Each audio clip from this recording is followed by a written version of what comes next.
but it's just not what they call the World Wide Web.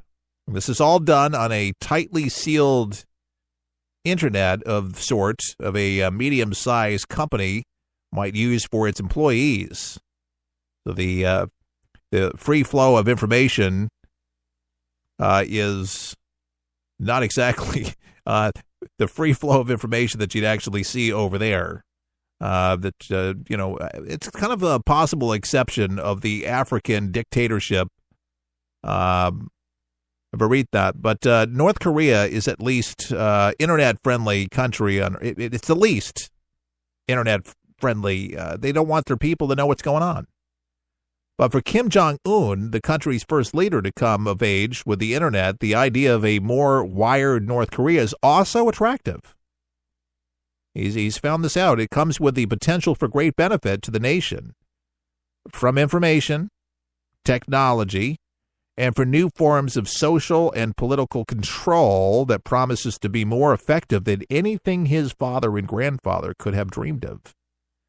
And it also allows for the possibility of cyber attacks on the West. Oh, yeah. Pyongyang's solution is a two-tiered system where the trusted elite can surf the internet with relative freedom, while the masses are kept inside the national internet, painstakingly sealed off from the outside world, meticulously surveyed and built in no small part of the proliferated software. So the internet is sort of the internet over there in North Korea. The super elite are plugged into what they want them to be plugged into, but this is the engineering that they really like. Now, local phones allow North Koreans to call and text each other playing games, surf the domestic internet, and access some other services. Users have hundreds of ringtones to choose from and can weather updates. They can look upwards and see what's going on in the sky, and then they can also look up dictionaries and snaps selfies, but they cannot receive or place calls to numbers outside the network, i.e. the rest of the world. In other words, it's easy enough for what I see here, North Koreans to buy phones, though. The phones must be registered and approved. A good Pyongyang or smartphone costs between $200 and $400, and more basic phones go for much less, especially if the phone is secondhand. On the second floor of Pyongyang's IT center, a clerk stands behind a glass display cabinet filled with tablets and USB flash drives. Signs on the wall behind her advertise antivirus software and apps to put on mobile phones, which they can do by Bluetooth at the store. One of the most popular apps is a role-playing game based on Boy General, a locally created hit anime series. It cost about $1.80. So there you go. The internet, it's not a surprise, but is it weird? Yes. Propaganda? It's all about propaganda. And the games they want you to play, and the games that they have with the little boys and girls that call this one the Dear Leader. He is their God. You've heard of crooked cops, and we've done stories on crooked cops before. And these are the bad apples. I will say this, if you're a cop listening, we have law enforcement that listens to our shows, but if you are a bad apple, I hope that you're rooted out, because you know what happens when you bite into a bad apple? Hopefully you spit it out. And departments have a way of doing it, and it's happened around the country, but citizens have to stay on these bad apples, because sometimes these bad apples are protected. Former police officer Andrew Collins falsely accused Jamal McGee of a crime he didn't commit. But the men have become friends. Jamal McGee and Andrew Collins have a truly uncommon friendship, from what I understand. Once fierce enemies, the two have reconciled and struck up a deep friendship that now has them traveling around the nation and sharing their astounding story of faith, hope, and forgiveness.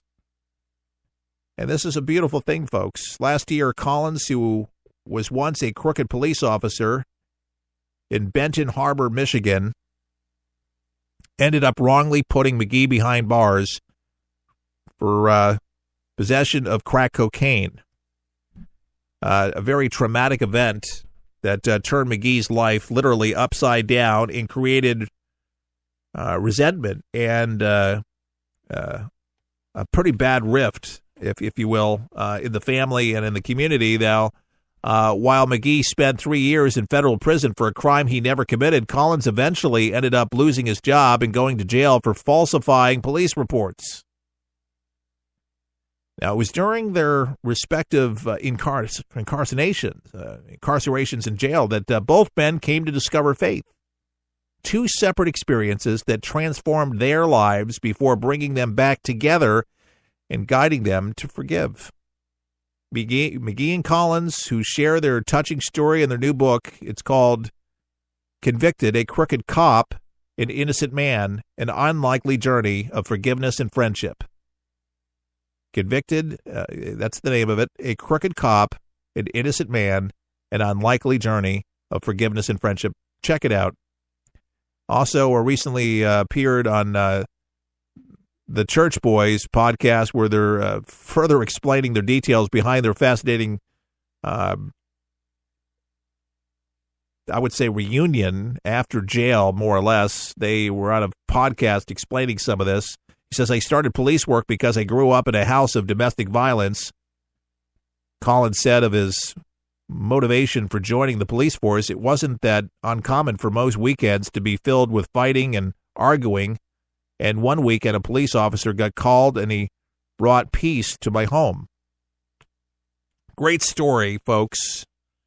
And not everybody, obviously, is so lucky, but it's amazing how people actually can have a faith experience, literally, that transforms their lives and can also find forgiveness, where this gentleman was unfortunately unduly charged in falsifying, and they found him out. He lost his job, got jail time himself, found Christ, and then they found each other, and now they're touring the country, telling their stories of how God changed their lives, when it just goes to show you the human heart is the one thing that has to change. And if that can't change, there can't be any positive, lasting change unless God can get a hold of it. I'm a firm believer of that, and you have to have something bigger than you to come to the rescue and to change us and to save us from ourselves, because left to our own devices, ladies and gentlemen, that's why I say you have to have a north. And you got to find it. And church, for many people, is a good thing. It's a saving grace, and for this officer and for this gentleman, because he could harbor hate the rest of his life against officers and never, ever forgive. And that hate eats people up. You ever meet somebody that's just full of, rage and upset and chips on their shoulder, and they're just miserable people, and they make everybody else around them miserable? These people, their story is encouraging and should encourage you. I would get the book if you can, and reach out and maybe give it to somebody else that might have some of this hatred and frustration and upset in their heart, and they can't really put things together because they're just so darn angry with what happened. And even if they were wronged, that there can be a restoration of the heart. And I really love how the story came together to bring these two men together that they hated. They didn't like each other very, very much. Fierce enemies at one time, but have been reconciled, and they've got a great friendship. And like I say, sharing and their astounding story of faith, hope, and forgiveness. And, dear God, putting crack cocaine down on his police report. Jeez. I mean, that and spending time in incarcerated 3 years behind bars.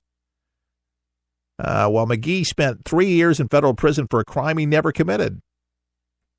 I mean, there's people that have spent far longer, but still 3 years, good chunk of time behind bars, especially when you know all the whole time that you're behind bars for something that you didn't do.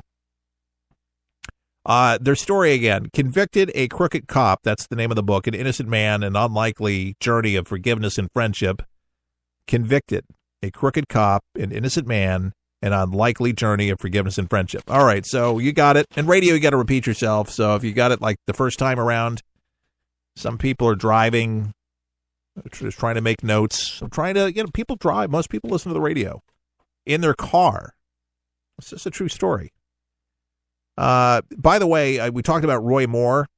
Donald Trump weighed in on this, and he thinks that Alabama Republican Senate candidate Roy Moore will do the right thing and step aside if the sexual misconduct allegations against him are true, according to the White House. Speaking to reporters following the president's Asia trip on Air Force One, White House Press Secretary Sarah Sanders also cautioned against a rush to judgment. Like most Americans, the president believes we cannot allow a mere allegation, and the case one from many years ago, to destroy a person's life, Sanders said. However, the president also believes that if these allegations are true, Judge Moore will do the right thing and step aside. Moore lashed out, obviously, earlier, what he called the Obama-Clinton machetes liberal media lapdogs after the Washington Post reported on a woman's claims that the former judge and staunch social Republican and conservative initiated a sexual encounter with her when she was 14. So there was a woman. It wasn't a boy. So this was a woman when she was 14 years old. In a series of tweets Thursday evenings, Moore claimed the forces of evil will lie, cheat, steal, even elicit physical harm if they believe it will silence and shut up Christian conservatives. I can't say I'm totally shocked with this, because I'll tell you what, conservatism is under attack, and Christianity is under attack, and civil liberties and religious liberties primarily. What I'm trying to allude here is not civil liberties, because people do believe that's under attack. But religious liberties, I would have to confer. And if they could tie this, try to, I don't see it sticking, but it's a hell of a thing to say about somebody. And if it's true that this is false and they set this up, this is the worst thing that one can do. But I'm sure there'll be more on this story to find out where in the heck this came from. I hope to God, and I pray that this is not true for Judge Moore, because he's done a lot of good things in his life, and it would. But if it's true, obviously he needs, like Trump said, step down. And I applaud Trump for saying that if it's true. But you can't assume anything at this point. These are accusations. So no mad judge and jury until it actually could come down to that. We should not be convicting the guy because of these allegations. And remember, guilty until charged. This is a wacky story. I have gone into Walmart for various things, and I'm not a huge fan of Walmart. And one of the biggest reasons why I'm not a big fan of Walmart is that they sell mostly made in China or Malaysia. I'm not for it. I look for USA made items that benefit this country, and I just don't see Walmart doing that. And I just don't like the slave labor that they inflict on their employees. They pay them nothing. I don't agree. I see what they've done to Main Street. They've shut down lots of wonderful, thriving downtowns when they came into town. Not a big fan. Anyways, the Alabama jury awarded a gentleman, this is so hard to believe. I can't even believe this is true, but it's true. $7.5 million to a man who sued Walmart after he said he broke his hip buying a watermelon. at a store. Henry Walker, who was 59 at the time, claimed that on June 25th, 2015, that his foot became trapped in a pallet beneath a stack of watermelons while reaching for one.